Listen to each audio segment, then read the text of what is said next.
Sveiki, esu humanitarinių mokslų daktaras Andrius Martinkus ir tęsime mūsų pamąstymus apie kintantį pasaulį ir apie Lietuvos valstybės, lietuvių tautos vietą šitame kintančiame pasaulyje. Esame šventų kalėdų išvakarėse, o netrukus palydėsime ir 2024 metus. Todėl kalėdų išvakarėse norėčiau apibendrinti praeinančius metus ir tai susijęti su pagrindinė kalėdų tema. O pagrindinė kalėdų tema, aišku, yra gimimo tema. Krikščionys švenčia Kristaus gimimą, o gimimas, kiekvieno žmogaus gimimas, yra gyvenimo šventė. Gamtoje kalėdos sutampa su žiemos saulėgrįža, su laiku, kai naktis pradeda trumpėti, o dienos ilgėti. Ir tai irgi yra gyvenimo ir šviesos pergalė prieš mirtį ir tamsą. Šie metai buvo rinkimų metai. Lietuvoje vyko prezidento ir Seimo rinkimai. Prezidento rinkimai vyko Jungtinėse Amerikos valstijose ir Rusijoje. Rinkimai vyko ir daugelį kitų pasaulio šalių. Kaip galima susėti tokį grinai politinį įvykį kaip rinkimai su pagrindinė kalėdų tema, su gimimo ir gyvenimo tema? O susėti galima taip. Kai kuriuose šiemet vykusiuose rinkimuose kovojo politinės jėgos atstovaujančios gyvenimui ir politinės jėgos atstovaujančios mirčiai. Nes taika yra gyvenimas, o karas yra mirtis. Greitai bus jau 3 metai, kai Ukrainoje vyksta didžiausias karas Europoje po antrojo pasaulinio karo pabaigos. Karas, kuriame žuvo arba buvo suluošinti jau daugiau kaip 1 milijonas žmonių. Vienos politinės jėgos pasisako už tai, kad šitas žudymas būtų sustabdytas. Kitos politinės jėgos siekia, kad šitas žudymas būtų tęsiamas. Lietuvoje vykusiuose rinkimuose laimėjo karo Ukrainoje tęsimo šalininkai.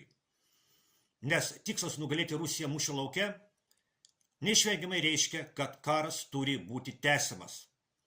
Nes iki šiol Rusijos nugalėti nepavyko. Vadinasi, reikia tęsti.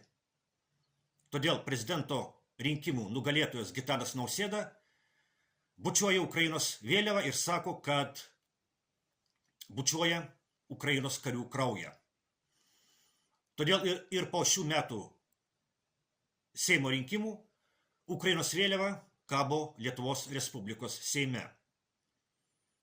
Lietuvos rinkimus laimėjo klusnus globalistų valios vykdytojai, todėl Lietuvos režimas išlieka vienu aršiausių globalistų sukelto karo Ukrainoje tęsimo šalininkų.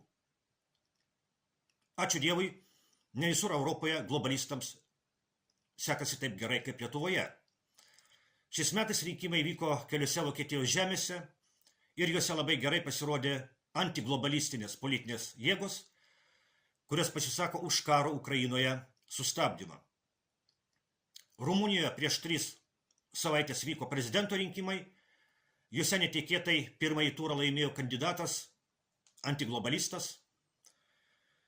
Kilo didžiulis triukšmas, globalistams atstovaujančios politinės jėgos paskelbė, kad rinkimus įtakojo Rusija ir globalistams atstovaujantis Rumunijos konstitucinis teismas panaikino balsavimo rezultatus. Faktiškai atėmė iš žmonių jų valios rezultatą. Ir prezidento rinkimai Rumunijoje bus rengiami iš naujo. O Gruzijoje parlamento rinkimus laimėjo antiglobalistai. Globalistams atstovaujančios jėgos Gruzijoje pabandė sukelti neramumus ir nuversti teisėtą valdžią, kaip tai buvo padaryta Ukrainoje 2014 metais. Bet Gruzijai pavyko iki šiol atsilaikyti ir tikėsimės, kad ir toliau pavyks. Deja, rinkimų Lietuvoje rezultatai rodo, kad Lietuvos režimas vis dar yra patikimas globalistų įrankis. Todėl Lietuvos režimas nekenčia dabartinės išrinktos Gruzijos valdžios, kuri priešinasi globalistams. Kai Lietuvos režimo propaganda sako, kad Ukraina kariauja ne tik už save, bet ir už mus, tai reiškia, kad Ukraina kariauja ne už Lietuvą, bet už Lietuvos režimą kaip globalistų įrankį. O būti globalistų įrankių reiškia tarnauti ne gyvenimui, o mirčiai. Nes globalizmas yra mirtis. Globalizmo tikslas yra tautų mirtis, valstybių mirtis, religijų, kultūrų, netgi lyčių, vyriškos ir moteriškos mirtis. Globalizmas visiems šitiems dalykams skelbia karą.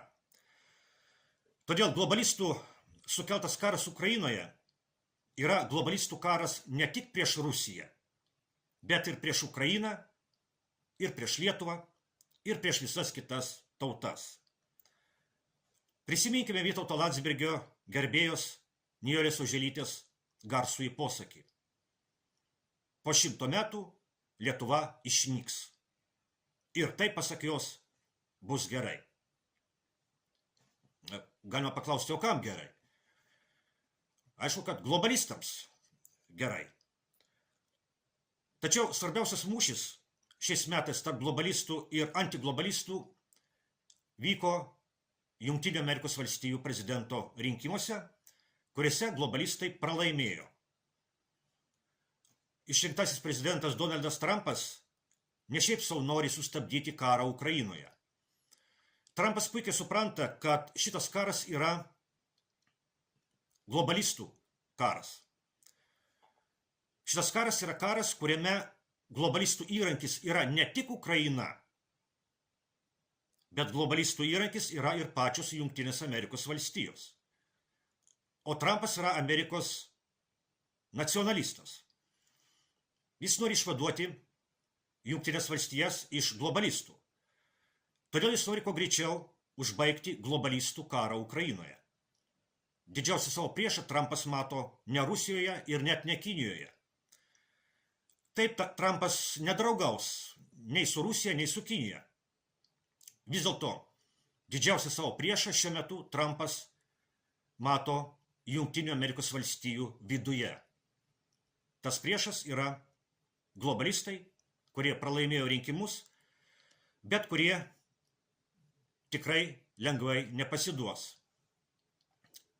Ir globalistai sieks, kad Trumpui nepavyktų sustabdyti karo Ukrainoje. Aišku, ne viskas priklauso nuo Trumpo ir globalistų kovos.